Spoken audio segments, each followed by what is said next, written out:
तो भाई Finn Balor ने कर दिया है टीज एक बार फिर से कि वो डेमियन प्रीस्ट को धोखा दे सकते हैं एट समर स्लैम। अब आज पूरे सेगमेंट में इस जजमेंट डे वाले में क्या क्या हुआ है, क्या क्या चीजें हुई है उस पर आएंगे। देन रॉ में और भी बड़ी बड़ी कुछ चीजें हुई हैं, तो ओवरऑल पूरे शो पे बात करेंगे। सबसे पहले हम बात करते हैं शो की ओपनिंग की, जहाँ पर सेथ रॉलिंस आज शो को ओपन करते हैं अपने रेफरी वाले गियर में, वो आज देखने को मिले। और आज इंस्ट्रक्शन वगैरह उनको देने थे ड्रू मैकिंटायर और सीएम पंक को, तो उन दोनों को भी वो बुला देते हैं और उन दोनों को साफ साफ ये बात बोल देते हैं कि भाई एक ही चीज है जो तुम्हें फॉलो करनी है समर स्लैम में, और वो ये कि मेरे इंस्ट्रक्शन तुम्हें फॉलो करने हैं। जो जो मैं बोलूंगा बस तुमको वो फॉलो करना है। मेरे पे तुम हाथ उठाओगे तो ये हो जाएगा, वो हो जाएगा। तो वो सारी चीजें, वो जो ऑब्वियस सी बात है जो हम एक्सपेक्ट कर रहे थे कि वही वो सारी चीजें करते हैं। ड्रू मैकिंटायर उनको ये बोलते हैं कि भाई सीएम पंक जो है वो ये इशू है, ज्यादा बड़ा कैंसर है, ये है वो है। तो इस तरीके से वो मतलब सेथ रॉलिंस को वो थोड़ा सा भड़काने की कोशिश करते हैं सीएम पंक के लिए, पर सेथ रॉलिंस भड़कते नहीं है। सेथ रॉलिंस दोनों ही को दोनों की वो झंड वगैरह वहां पर करते हैं। उधर से सीएम पंक भी कुछ बातें बोल रहे हैं कि भाई मेरे को तेरी हेल्प की जरूरत नहीं है, तू चाहे मुझे स्क्रूड कर दियो, मैं तेरे साथ जो भी है वो कर लूंगा सेटल, बट तेरी हेल्प वगैरह नहीं चाहिए। मतलब वो बेसिकली उनके कहने का मतलब है कि तू ड्रू मैकिंटायर को स्क्रूड मत करियो, मुझे इसको हराना है तो मुझे clean and fair and square हराना है। तो इस तरीके से वो चीजें वहां पर करते हैं। एंड में सीएम पंक बोल देते हैं भाई मेरे पास ये है, मेरे पास वो है, मेरे पास फैंस भी है, मेरे पास फलाना ढिमकाना है, और तेरे पास क्या है। तो भाई फिर ड्रू मैकिंटायर अपने वो जेब से वो ब्रेसलेट निकाल के दिखा देते हैं, जो ऑब्वियसली उनकी वाइफ और उनका जो डॉग है उनके नाम पर जो ब्रेसलेट है उसको वो दिखा देते हैं कि भाई मेरे पास तो ये है। तो बहुत ही वो फनी और बहुत ही अच्छी चीज लगी। तो इस तरीके से इस मैच की जो हाइप है वो सेट है, एंड आई थिंक बहुत ही एंटरटेनिंग ये मैच होने वाला है। Specially Seth Rollins as a special guest referee क्या काम करेंगे, किस तरीके से करेंगे, वो भी काफी एंटरटेनिंग और कमाल की चीज होगी। इसके अलावा YH6 आज हमें देखने को मिली। पहले तो चैट गेबल की जो क्रीड ब्रदर्स वाले बंदे हैं उनका मैच होता है ओटिस और टोजावा के साथ, तो उनको वो ऑब्वियसली हरा ही देते हैं यहाँ पर। बट मैच जैसे ही खत्म होता है वो अटैक वगैरह उनके ऊपर और कर रहे होते हैं खत्म होने के बाद भी मैच, बट वहां पर हमें YH6 देखने को मिलती है और YH6 कर देती है उनके ऊपर अटैक। क्रीड ब्रदर्स को तो वो धो डालते हैं, चैट गेबल वहां से भाग रहे होते हैं, बट पीछे से फिर हमें अंकल हाउडी भी देखने को मिलते हैं। तो काफी एंटरटेनिंग सेगमेंट लगा। और भाई ये जो YH6 जो चीजें कर रही है ना भाई, बहुत ही मजा आ रहा है। मतलब बहुत टाइम के बाद कुछ ऐसी डार्कर वाली चीजें देखने को मिल रही है। मेरे को वो पुराने बचपन वाले टाइम याद आ रहा है जब वो अंडरटेकर की चीजें हम देखा करते थे, बहुत ही डार्क चीजें हुआ करती थी, बहुत ही एंटरटेनिंग हुआ करती थी। उसके बाद फिर ब्रेव आयत आए, उन्होंने भी कुछ इस तरीके की चीजें करी काफी। तो काफी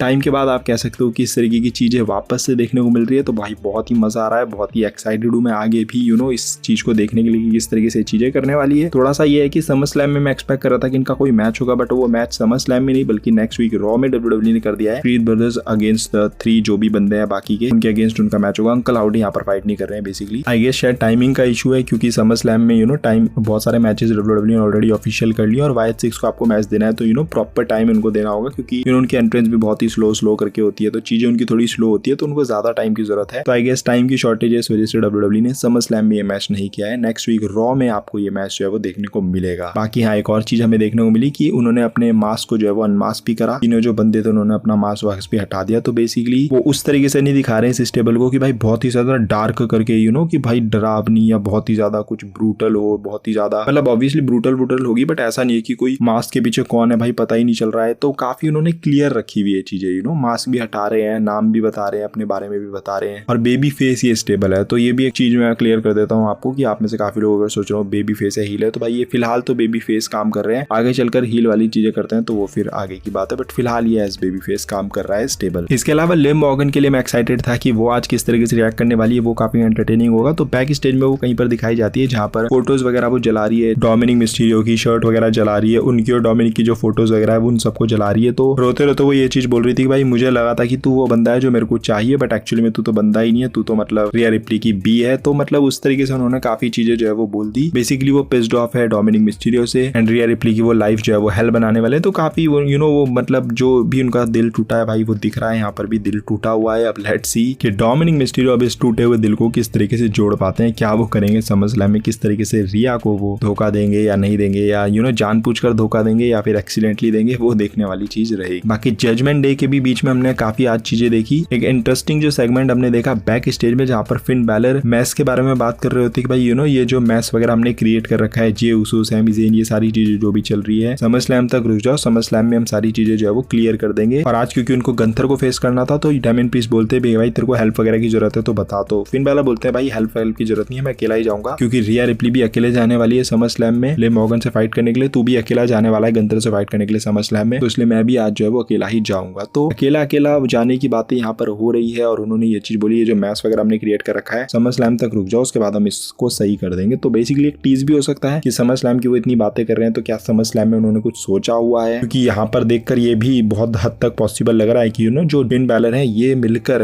ये सारी चीजें रच रहे हैं। इसके ऊपर मैंने सेपरेट वीडियो बनाई थी, ये वाली तो अगर नहीं देखी होगी तो जाकर चेकआउट कर लेना, सारी चीजें पता चल जाएगी। तो इंटरेस्टिंग रहेगा फिन बैलर की चीजें देखना कि वो क्या करते हैं समर स्लैम में। मतलब ठीक है, रिया रिप्ली अपनी चीजें करेगी, डेमियन प्रीस्ट अपनी चीजें करेगा, डोमिनिक वगैरह जो भी करेगा, बट फिन बैलर के लिए भी मैं एक्साइटेड हूँ कि वो क्या करने वाले हैं। आज गंथर ने एक बैक स्टेज इंटरव्यू वगैरह चल रहा था, तो वहां पर वो बोलते भी है फिन बैलर के बारे में कि भाई तेरे को मैं देखा करता था, तू इतना टैलेंटेड रेसलर था, तुझे बहुत सारी चीजें सक्सेस वगैरह मिलनी चाहिए थी जो कि तुझे नहीं मिली है। अब मैं देखना चाहता हूँ आज कि भाई तू पहले जैसा है नहीं है। तो मतलब वो प्रेज भी कर रहे हैं एक तरह से फिन बैलर को कि भाई तू है मतलब उस तरीके का, तेरे को मैं देखा भी करता था। तो लेट्स सी फिन बैलर के लिए WWE ने क्या सोचा हुआ है। मैं एक्साइटेड हूँ फिन बैलर की आगे की बुकिंग देखने के लिए भी। हालांकि आज वो गंथर के अगेंस्ट अपना मैच हार जाते हैं, पास आउट हो जाते हैं। ऑब्वियसली गुंथर का मैच है तो उनको स्ट्रॉन्ग दिखाने का मतलब बिल्कुल ही बनता था। यहाँ पर मैच खत्म होने के बाद भी वो फिन बैलर पे अटैक वगैरह कंटिन्यू रखते हैं, बट डेमियन प्रीस्ट आ जाते हैं वहां पर उनको बचाने के लिए। डेमियन प्रीस्ट के साथ गंथर का ब्रॉल होता है और इस तरीके से जो पूरा शो है वहां पर ऑफ एयर चले जाता है। बाकी सैमी ज़ेन और ब्रॉन ब्रेकर के बारे में बात करें तो आज सैमी ज़ेन का डोमिनिक मिस्टीरियो के साथ मैच होता है, जो कि एंड नहीं हो पाता है क्योंकि जजमेंट डे के बाकी मेंबर्स जो है वो इंटरफेयर कर देते हैं। सैमी ज़ेन को बचाने के लिए आते हैं, फिर जे उसो बाकी मेंबर्स को साइड वगैरह कर देते हैं। पर ब्रॉन ब्रेकर अगेन फिर से मौका देखकर जो है वो सैमी ज़ेन के ऊपर अटैक करने के लिए जाते हैं, बट इस बार सैमी ज़ेन जो है वो काउंटर कर देते हैं। हलवा किक लगाने वाले होते हैं, बट वहां से ब्रॉन ब्रेकर जो है वो भाग जाते हैं। तो काइंड ऑफ स्ट्रॉन्ग यहाँ थोड़ा सा दिखाया गया सैमी ज़ेन को आज पिछले कुछ वीक्स में। तो मे बी क्योंकि टाइटल जा रहा है तो लास्ट बार स्ट्रॉन्ग दिखाने का मतलब बनता भी है। तो लेट्स सी ये वाला मैच भी कैसा जाने वाला है समर स्लैम में। बाकी शो ठीक ठाक था, मैं ये नहीं बोलूंगा कि बहुत अच्छा था जैसे पिछले कुछ शोज जा रहे हैं। आज का शो उतना कोई एंटरटेनिंग या उतना कोई बहुत ही कूल या कोई बहुत मजेदार मेरे को नहीं लगा पर्सनली, बट ये भी नहीं था कि बेकार था शो। और क्योंकि समर स्लैम आ रहा है तो इसलिए WWE ज्यादा कुछ चीजें आज नहीं कर रही थी, समर स्लैम के लिए रखी हुई है चीजें, तो ज्यादा कुछ था नहीं WWE के पास करने के लिए आई गेस, इसीलिए WWE ने आज जो है वो सिंपल चीजें रखी है समर स्लैम को हाइप्ड करने के लिए सिर्फ। बाकी लेट्स सी समर स्लैम कैसा जाता है, प्रेडिक्शन वीडियो वगैरह सब आ जाएगी, तो चैनल को सब्सक्राइब कर लेना। ये वीडियो अगर आपको थोड़ी पसंद आएगी तो don't forget to like and smash subscribe. मिलते हैं अगली वीडियो के अंदर, till then love you all and do not give up, just keep fighting.